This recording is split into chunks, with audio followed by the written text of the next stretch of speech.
wants to be king! Welcome to the War Room, men. Today's video is dedicated to a new sub, Leeds United, my man coming out of Scotland. Leeds asked me a question that I've gotten several times, and because I don't have any information about you, brother, I'm going to give you a basic, generic overview of what I think would be a good answer for pretty much any man coming into this space.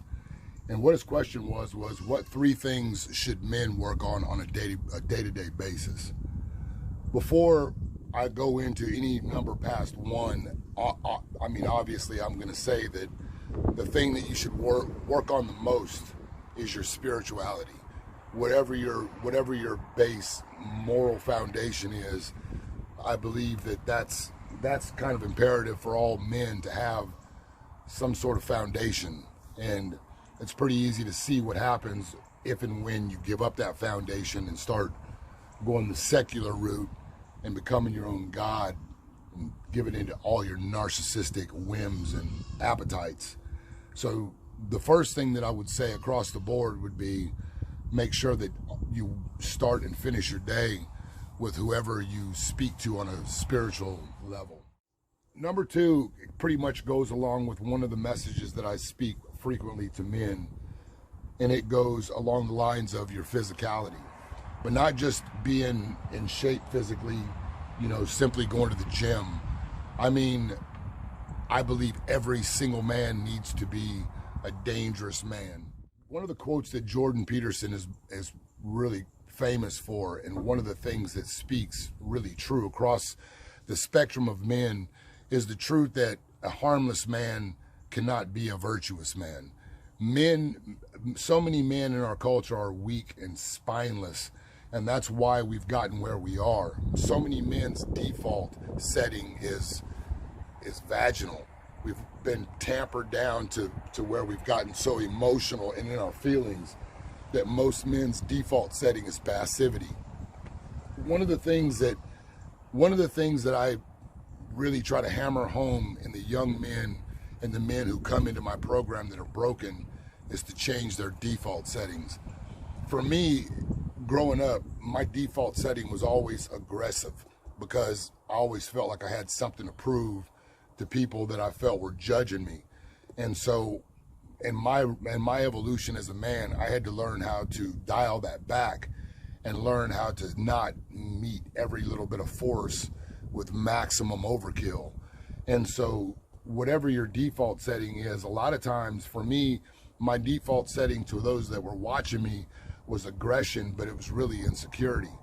And so I got myself into a lot of situations that I could see as a grown man that could have been de-escalated if either one of us involved in those situations had actually been men and not insecure little boys desperately trying to prove how macho we were by taking things to the extreme. And so number 2 would be increase your lethality as a man. If you're in shape, then you need to work on your ability to use your musculature in ways that can be protective, if you will, defensive if you need. But more than that, you need to hone your ability to deal with high pressure situations and make good decisions in those situations. And that's one of the reasons why I encourage men to find a good fight gym and put themselves into situations in a good healthy gym where you can learn and allow iron to sharpen iron. So number 2 is become a weapon. Make yourself a very dangerous man.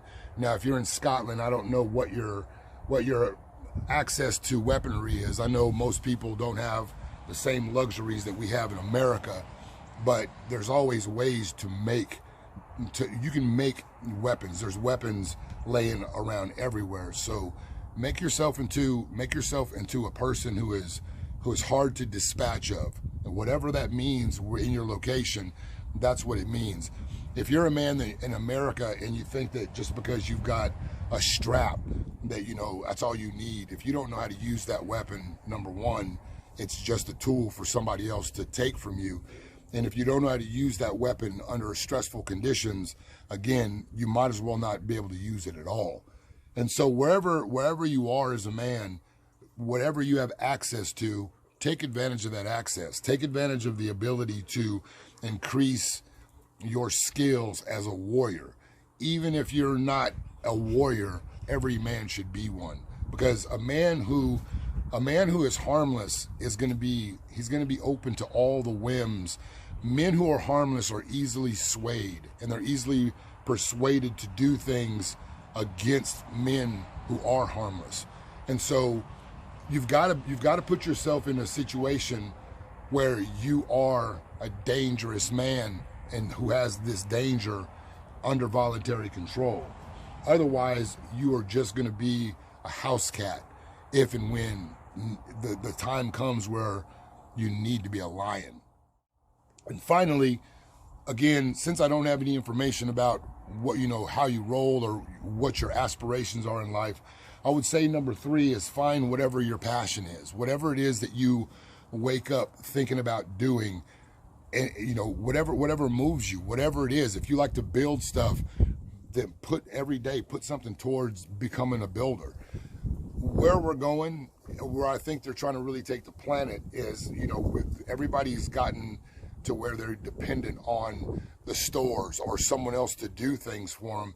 And it's really valuable as a man to have something that you're passionate about that you can actually do to facilitate your life, to make money with.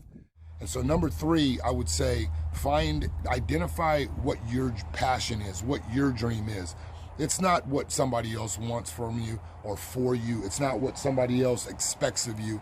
If you live your life according to someone else's plan, eventually and inevitably you're going to end up bitter and angry and having to start much later in your life with what you truly want to do in your heart.